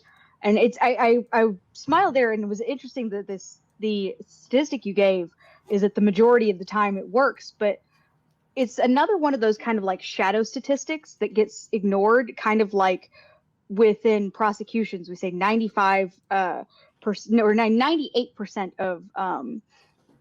of convictions don't actually come from trials. They come from plea bargains, because if you put enough pressure on somebody, then they don't even bother taking it to trial. And in this situation, well, if you make it very clear that, well, qualified immunity exists, you're going to lose. A lot of people don't even bother bringing their suits, because they know, why am I going to spend money, my own money, trying to bring it to court when I know that majority of the time it's just going to be said, well, that was part of the job. There's really nothing here.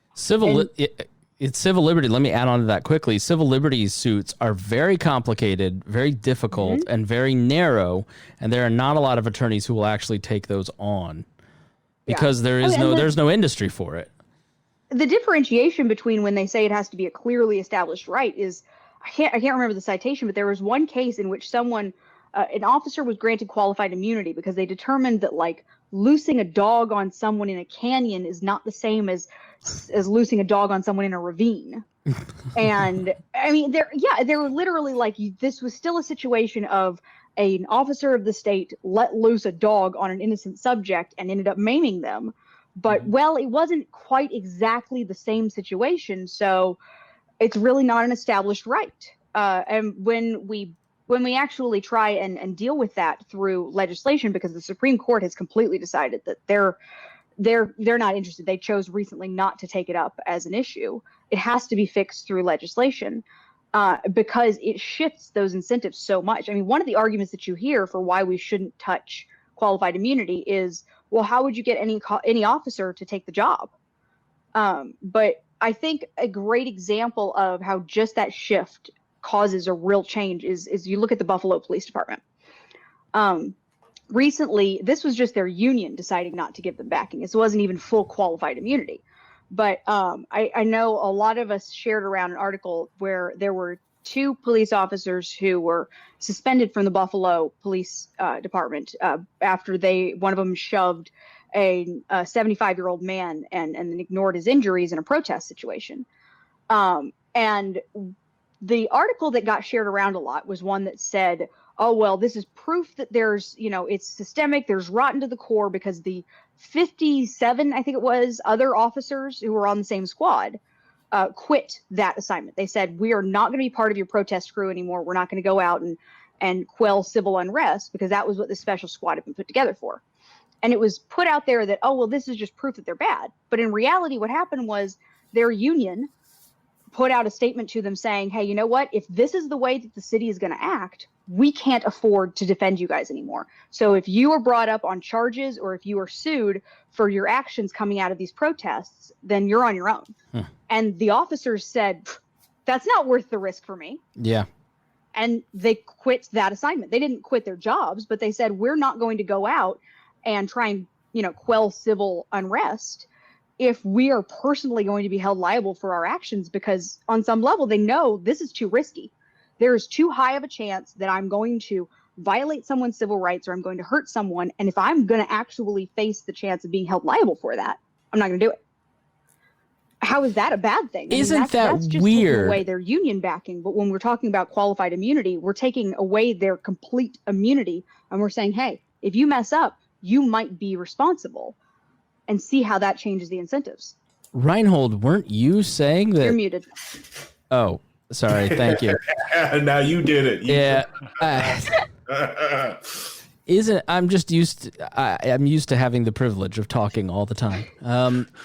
Rhinehold, isn't it weird? Weren't you the one who said that incentives matter? I know Sarah said it too. And if there's consequences to certain decisions, I mean, but in the situation of policing, second decisions of life or death, isn't that worth having qualified immunity? Isn't it worth reducing some of those incentives and consequences because they're acting in our behalf?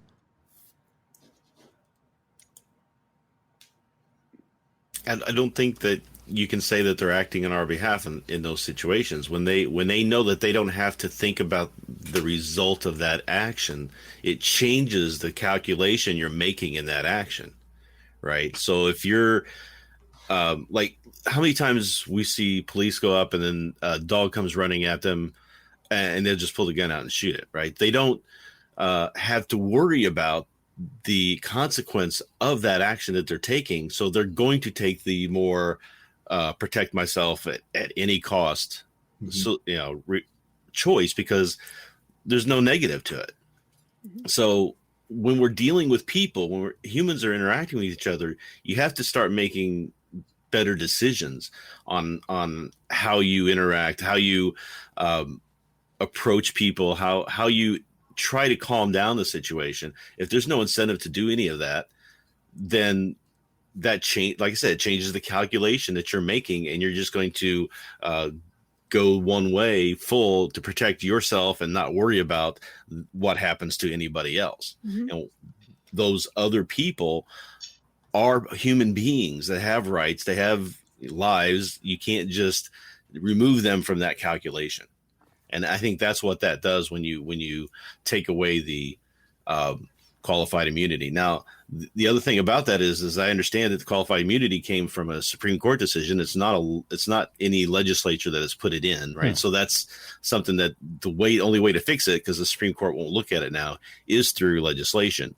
And taking qualified immunity away doesn't mean that police are going to get sued for every little thing. Like this police officer said something bad to me, I'm going to sue them, So it's not going to be a constant spate of lawsuits, because it doesn't protect that. It just protects a specific subset of things that they could be sued for. I think a lot of people get scared about if you're going to take away their immunity, then, they're going to be sitting in court all the time for all the multiple lawsuits we have in a litigious country like we do. And as I understand it, that's not what would happen with that being taken care of. Yeah, and if you have a cop that is sitting in the courtroom all the time for these litigious lawsuits, maybe there's something actually is wrong with this person. Maybe they should probably be let go. Get rid of the bad ones. Well, qualified immunity wouldn't be such a big problem if the police departments and the law enforcement were better at policing their own, essentially. I mean, if police officers were brought up on criminal charges for criminal behavior, then you wouldn't have this issue of, but we need some way to enforce accountability outside of the criminal justice system, because the criminal justice system would already be handling it. Right. Yeah, and police unions too. So how like when the Catholic priests, when they would get accusations of misconduct, they would quietly put those, transfer that person to another area and hide it away. Well, the police unions do the same thing. If somebody's got 12 or 14 incidents and they want to get rid of them, what they do is they transfer them somewhere else. The union buries it, and they go there with a clean, fresh slate, right? So you have no way of knowing who these actors are going through the system back and forth. As I understand it, the person who was responsible for the Houston couple getting killed by the police, was also involved in a Floyd arrest. Right. So he had a history of lying, and that he had lied in that situation as well, too, in order to get an arrest. So these people, the bad police, if there's a smaller number of them, then the whole, it's just a few bad apples type of statement. Those bad apples are floating around in the system, and you can't find them. Right. Yeah. Talking about incentives. Well, and the phrase is a few bad apples spoils the bunch. Yeah, you want to incentivize the police officers to throw the bad apples out so they don't tarnish their name or harm their, have money taken out of their own pocketbooks. Yeah, the retirements. All right, let's move on Which leads into number 6. That is one of the Go ahead, Sarah. So that is one of the reform suggestions is even if you're not going to completely eliminate any sort of civil asset, maybe at least make it so that the settlements of what can happen right now is people can sue the city. So they can't sue individual police officers. They have to sue the city. And the idea is if you hold the city accountable, well, then the city will hold the police officers accountable. But the city pays that money out of taxpayer funds. There's no actual immediate connection to the police officers. So one of the simplest things that you can do is tie those funds to the police officers. Make sure that any funds that have to be paid out to victims of police violence are paid out of either pension funds or restitution, or not restitution. They're paid out of pension funds or salary pools for police officers. I mean, imagine how much better our policing system would be if their ability to get a raise was based on them not having any lawsuits that they had to pay out.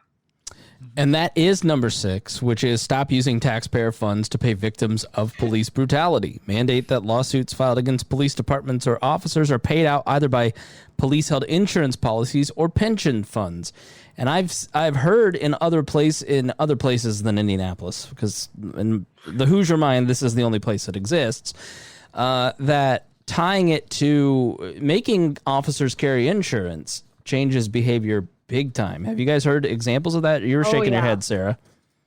Yeah, I was just Googling to try and pull up a specific example, but I have seen in several instances the way that it shifts the incentives is really simple. It's that now you've introduced a private party that's holding those police accountable. They're saying instead of just paying this out of an endless taxpayer amount, we're going to have an insurance company that comes in, and you know what? They've got their own incentives. Their incentive is to make sure that they have to pay out as little as possible.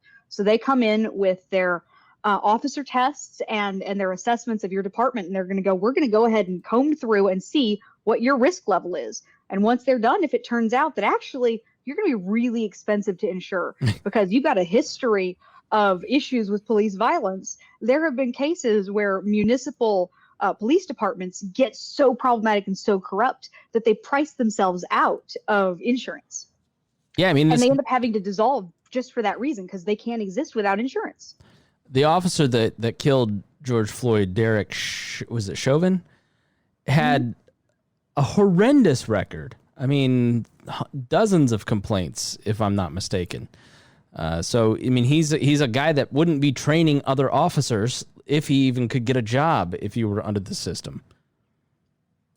Yeah, it's really interesting to see how they kind of shift around the responsibility. And if we can just focus on where are the incentives, where are we focusing the responsibility for this bad behavior, if we can actually put it where it's intended, we might actually be able to see some action.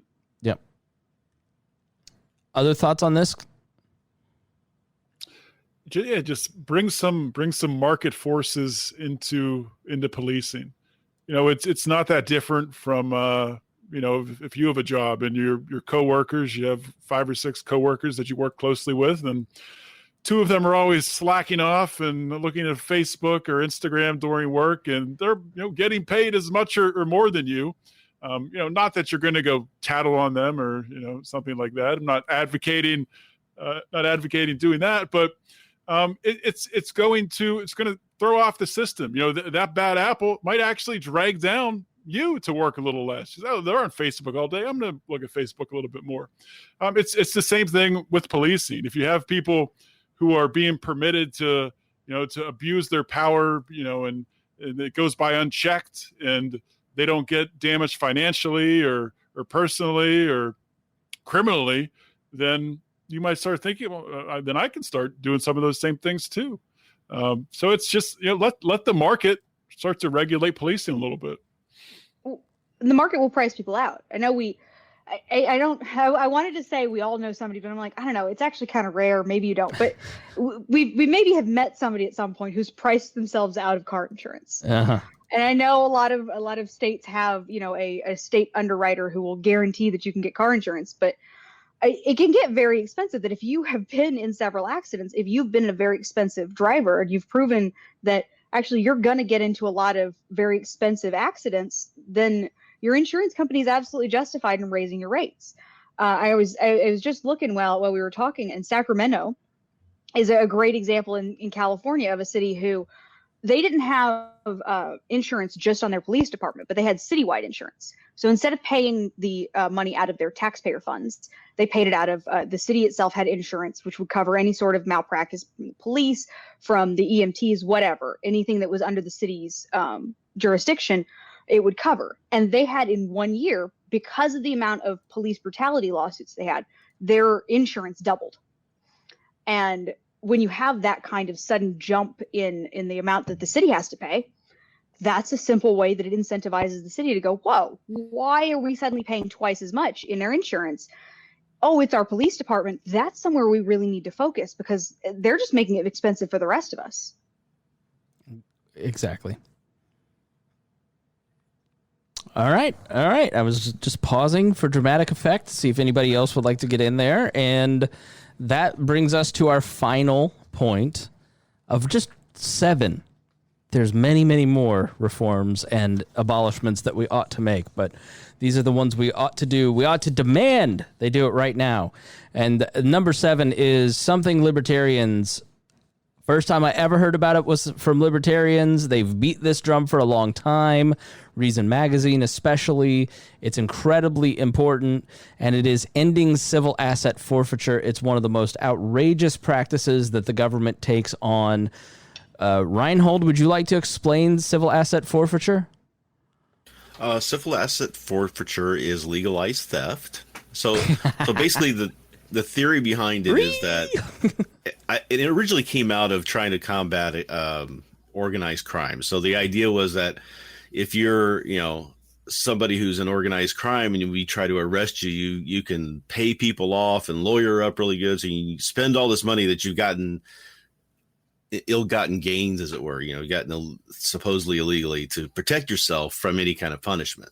So the theory was, well, we'll take their assets away from them so that then they have to kind of play on a similar field.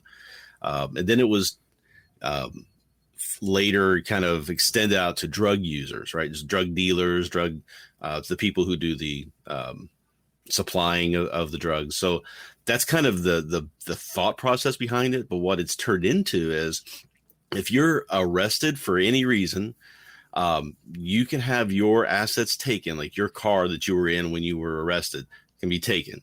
Your property, your boats, your house, all these things can be taken from you. And even if you are not even eventually charged, or the charges are dropped, or you're found innocent, you don't get those back. They take them. It's an incentive for police to go out and try to find more and more and more crime, because they're getting those assets and then they're selling them off at auction. And that's how they're funding all the extra militarized weapons they want to buy, and all the protections from the lawsuits and everything that they're doing. So that's really what it's turned into, away from what it was originally thought to be for. Go ahead, Sarah. You just assume I'm going to talk. I know. I could see you. I know. I've done enough shows with you. I know you've got something to say here. I was just thinking that the best way I've ever heard that put is it's supposed to be that you can take anything that looks suspicious, but wouldn't a lot of things look suspicious if you could use them to buy a margarita machine for your break room? Well, you need the margarita machine. Indeed. Well, there's no accountability in the way that these funds are spent a lot of times. I mean, I know my state, North Carolina, is actually supposedly pretty good on civil asset forfeiture. We only have criminal asset forfeiture, which at least means you have to be convicted before the state will take your stuff, but the feds will still do it. But even then, unless it's an actual cash claim, so which happens shockingly often. People in states where civil asset forfeiture is still a part of state law will be stopped in just a regular, even routine traffic stop, and it's like, oh, you got a couple $100 in cash on you. That seems really suspicious. I suspect that was drug money. I'm just going to go ahead and take it.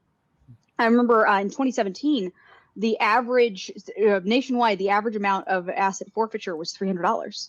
So between cash and property that was seized, the average, so that's even including the outliers, was $300. So imagine how many amounts of small cash were they taking off of people, just oftentimes in order to fund police departments. Sometimes, once again, it's bad incentives. You've got police departments who are intentionally underfunded and then told, well, you have access to asset forfeiture, make up your budget. And that's how much more of a perverse incentive can we get? There was a case recently in Pittsburgh, at the Pittsburgh airport, that a woman who lived in Boston came into Pittsburgh to visit her elderly father, and he had saved up all this cash over time, had it in his house. And, he's getting up there in years, and he wanted to at least put it in a bank, probably so he could put it in a will and, transfer it later. And of course, ideally you don't want to carry around that much money, but this woman was just going to take it, back to Boston and deposit it in a bank and get that working. And going through the Pittsburgh airport, they found the money. It was, I don't know, we'll say $15,000, $20,000, and just took it because they allegedly could be involved in a crime. Luckily, she was able to get it back. It took I want to say 6 or 8 months, but she was able to get the money back. I actually remember that case. Yeah. It was $50,000, and she ended up spending $15,000 in order to get it back. Wow. The worst part to me, as someone who until, before COVID, frequently fly, was she actually called up TSA. She called the airport to make sure, hey, I'm flying with a large amount of cash. Is this illegal? Is this a problem? How do I need to carry it? They said, not a problem at all. Just let us know when you come through. We'll scan it. No issue. How ridiculous is it that you can call up, make sure to do everything right, and then still, when it actually comes down to it, they can go, actually, this looks really suspicious now that I'm looking at it in person. All this cash. That I get to keep. Well, they probably wrote down her name. So 50,000. What's your name again? Is that on your license too? Or sounds like somebody needs to watch Ozark. That's all I'm saying. Yeah. Harry. The civil asset forfeiture, that's how people they collect cars. It's not just cash; it is cars. The other thing is the black community, because a lot of people in the black community also have a lot of distrust with banks and don't have a lot of their cash in banks. So a lot of it is cash transactions. So when you're trying to bring cash to different people, you end up having to hide it on your car or something like that, because if you do get pulled over, they're going to take that large amount of cash, or assume it is for drug uses, and then you're sitting stuck on the side of the road as you wait for the drug dog, which. Don't get me started on why drug dog sniff test is such bull crap. Yeah. Oh, here, signal here. Yeah, signal here. Yeah, this is my dog that I've trained, and I can tell you what its signals are.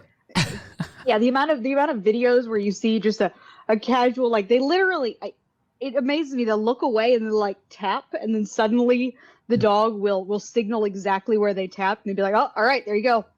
Probable cause. Probable cause. We got it. Yep. I didn't see it. Mm-hmm. Yeah, which is bull crap. That yes, dogs' olfactory noses are very, very powerful. But how many cars can that dog sniff before it gets tired, and B, with all those cars whizzing by you, that the dog's nose is rendered ineffective. Mm-hmm. And dogs have bad days too, right? People have bad days. Dogs have bad days. They don't want to work. Maybe they're tired. They didn't get a good night's sleep. Mm-hmm. Yeah. The I want to be a dog. You fake news propagandist. I would love to be a dog. What a life the dogs have. Coming from the cat owner. Yeah. Cats have it hard. They have to earn their affection. So, all right, guys. Any final thoughts on that before we move to wrapping up? And John, feel free to drop off if and when you need to go. I'm good for a little bit more. Okay. All right. Final thoughts on these 7 reforms, or anything else that people ought to take a look at. Let's start with seniority. Let's go with Harry first. Show them how it's done. All right. One thing I would want to bring back is I'm going to tell back to the first part is I am also glad that Trump is president right now because he cannot say those messages that calm everybody. Two, it's got a lot of people who weren't paying attention actually paying attention right now. I'm frustrated that this is what's made them pay attention, but it's great because now I can go back and grab all these articles and all these news sources that has happened over the years and be like, see, this has happened here, this has happened here. Thank you for now paying attention. I think I was sharing the article around about the Chicago Police Department having the black site. And I'm like, and we barely knew about that black site back in 2015 only because protesters were disappearing. Yeah. And I was sending it around to them, like, watch your protesters. If you're out there protesting, keep track of your people. Find out, make sure your group gets home at night. Make sure. I remember you saying that, and I was like, there's no way, Harry. They have a black site. And then you showed me the article. And what is the black site in Chicago? Give us just a smidge more detail there. Chicago, they found out this black site because they were basically taking people to a site that's off the books, off the record, and it's basically a jail cell. And we only knew about it because someone actually had enough money to buy a lawyer, and they couldn't find him in the system. They knew he was booked, but they couldn't tell where he was. So the only way they found out of it because they accidentally arrested somebody who had money. Lawyer. Ooh, surprising. And that's Chicago. Like, so how many other people that do get arrested around this country, especially at protests, get taken to these pseudo black sites around there and just get disappeared or just held on to until the protests die down and then released? And they think they've been in jail because you don't know any better. Because everyone also buys into the myth of the phone call. You do not get a phone call when you get arrested. They can't allow you to have what they want to, but that is a myth. So I also tell people just like this is the time to all those old articles that you have and saved up and you've been just you because you know about these stories. People are paying attention now. Now is the time to send it out there and just show people. Like I was talking about the 7-year-old who got burnt by the flash grenade. It's just sad that all these stories have lined up and no one really was paying attention, and now they are. Which share them, send it to people. They'll read them now, and just have to admit like, hey, this is old. This is when you weren't paying attention. Let's give John the next final thought and shameless self-promotion time in case he needs to go. So go ahead, John. Yeah, I'd like to announce that I am ending my contract with Lions of Liberty and signing with. No, I'm just kidding. Excellent. You're taking your talents to South Beach, Indiana. One more victory for the Wall Network. That's right. Yes. No, it's just awesome to be on the show. Great conversation. Great getting to spend some time with you guys today. And one of the reasons that I did write these 7 essential reforms, 7 common sense reforms. Let's turn it around on the gun grabbers. These are common sense. They should happen. Let's demand they happen. People are interested, and I definitely agree with you, Harry. Now is the time to reach out to people, have conversations, people share these stories that we've been driving ourselves mad with and getting frustrated over for years. Share them and help people to educate themselves, because it's not about this moment in time right now. And I think with the immediate gratification culture that we have, this virtue signaling culture that we have, I think a lot of people are ready for this to be over. I went to a Black Lives Matter rally. Yeah, I made my profile picture on Instagram black for a day. I'm not racist. I'm reading an anti-racist book. That's not enough. We need you to, and it's not an excuse to say, well, I don't really understand what civil asset forfeiture is, or I don't understand qualified immunity. Well, you know what? It's your job as an American citizen to learn about it and to educate yourself. So, it's great to share podcasts like We Are Libertarians, share this video. It's great to do that stuff, but also hold people accountable to take it the next step and start to, understand fully how their liberties are being infringed upon, and to really break past this cycle that we're stuck in. And just to plug Lions of Liberty, lionsofliberty.com is our website. We have 3 podcasts a week. You can find our podcast on all the major podcasting apps out there. We have a show on Monday hosted by Mark Clare, which is our longest running program, our flagship program. It's a lot of interviews with leaders in the liberty thought movement, things like that. Mark had a great interview this week with Vin Armani. If you don't know who Vin Armani is, check that out. Has fascinating life. Wednesday is Electric Liberty Land with Brian McWilliams. It's more focused on culture. Brian's a funny guy, so he brings some comedic elements to it, does skits and different things like that. And Friday is Felony Friday, my show, where I'm focusing on the criminal justice system every single week. All right, very good. Well, you are my favorite libertarian thought leader. THOT, get it? All right. There you go. Let's boo. All right, thanks so much, John. Rhinehold, final thoughts. Yeah, I got two, I think. The first one is that we really should be demanding better policing. We should be demanding more from our police officers. When the military is involved in these wars overseas and they're fighting these insurgents and really having battles, they are under a greater scrutiny than our police officers are to make sure that they act a certain way, and they take care of making sure that any bad actors inside of their units are pointed out and gotten rid of. So they really take that seriously and they focus on it, and we should be demanding that level of care or higher from our internal police officers. And the other thought was a lot of people kind of when you start talking about institutionalized racism, which kind of we started at the beginning, and I wanted to come back around to that for just a second. It's that it's not just the systematic racism that exists in the system, but it's also a class thing, and it's also a lot of other things, and all the things we've talked about tonight, all the incentives. And so it's not one thing or the other, it's a combination of everything. And I think a lot of people kind of start getting into well, you're not talking about the one thing I want to talk about when this sort of thing happens, right? So we've had several incidents over the past month that have kind of brought the systematic racism aspect of it to the focus, but that doesn't mean that that's the only aspect of it, and you shouldn't focus on the fact that that is what's being talked about and your concerns aren't being heard, or your thoughts of, well, we should be talking about this thing over here, or we should be talking about the class system instead, or we should be talking about this aspect of it. We really need to look at it holistically as everything, and not get into those petty disagreements. So that's pretty much all I had to say about the topic on that. Thanks, Forrest. All right, Sarah, final thoughts?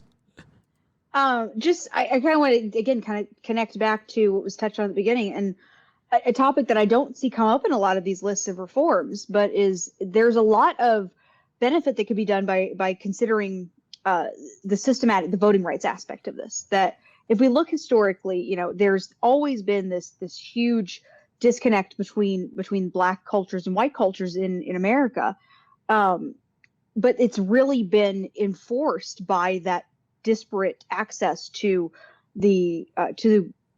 our political system. And then you look back and you see that the points in American history where Black people have had the best access. So I mean, like right after the Civil War, before the Southern states especially had a chance to institute a lot of the Jim Crow laws and a lot of the ways to legally undermine Black participation in the political system, those are the times where you really see not just Black communities, but our entire culture, our entire American society is really flourishing. We have increases in even like patents was my favorite thing that I recently learned about, is that when people, back to what Harry was saying earlier, when people trust our government, when people trust the systems that are supposed to be keeping us protected and supposed to be making sure to keep us equal and enforce our laws equally, then we have a chance to flourish. But when we know that these things are undermined by the systems that they are in, then it's not just some communities, it's not just them, it's all of us who suffered overall from the lack of engagement, from actually actively trying to keep our communities from having full access to engaging in civil society. But I mean, I think it's a really great list of reforms to start with. And luckily, civil asset forfeiture is something that's been getting more news time recently, and so has the issues of all of these different incentives that we've really been talking about. But the question really will be, Is this just a slightly louder moment where now we're all paying attention to the protests and paying attention to this outrage? And yes, you got more white people showing up at protests, and we are more willing to listen and consider and care. But even things like Microsoft and I want to say Google, but the companies that were having Microsoft and Amazon, that's who it was, who were having facial recognition software to police. There's been a lot of support over the fact that they're taking away the ability of police to use their technology, but not a whole lot of focus on the fact that they're literally just banning it for a year.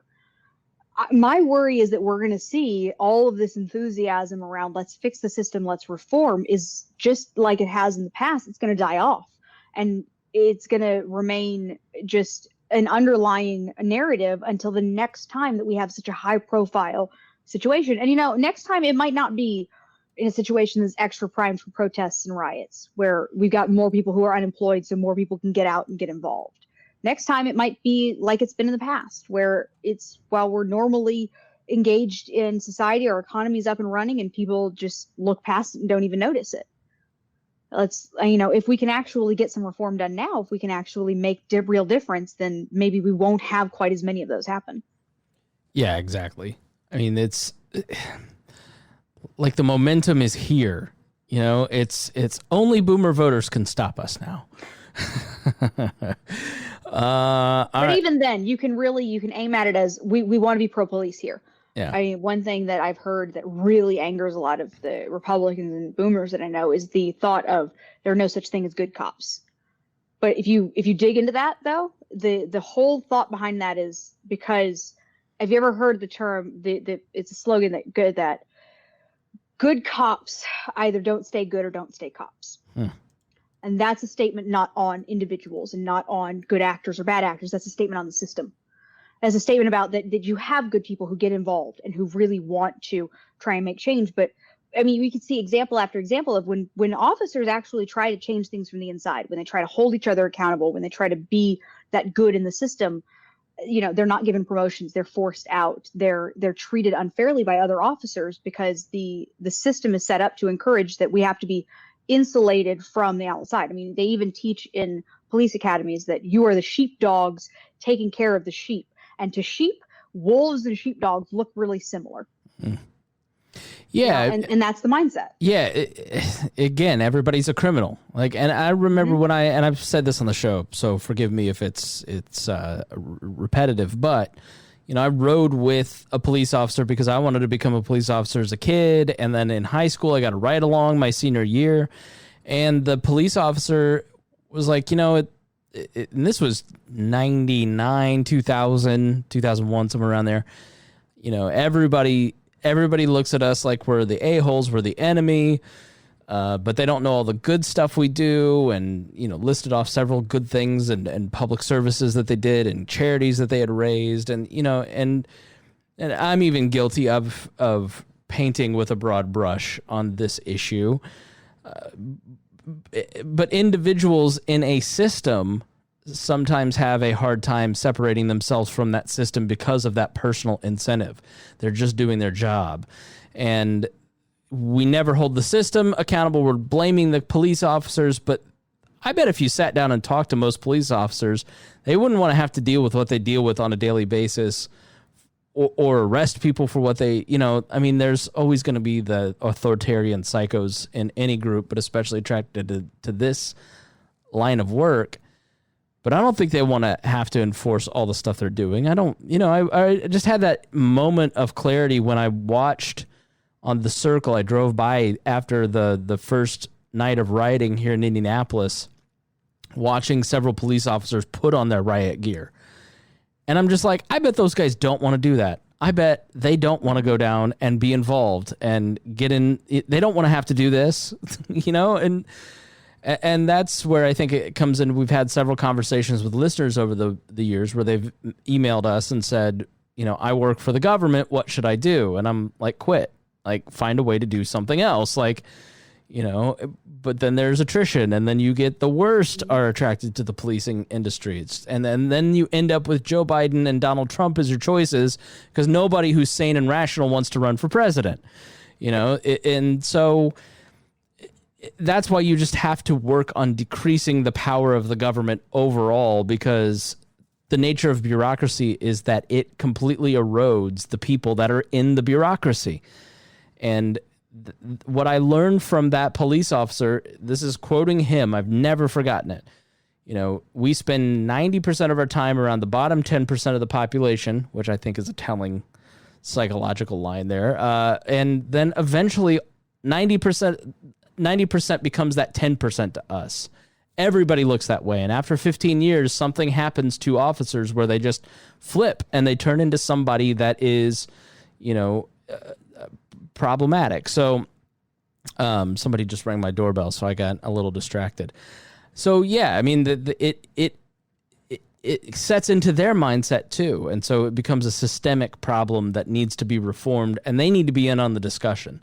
So, all right. Thanks everybody for joining us. We really do appreciate it. And I want to thank all of our listeners again. If you enjoyed the show, please share it with your friends. And if you found it helpful, I appreciate it.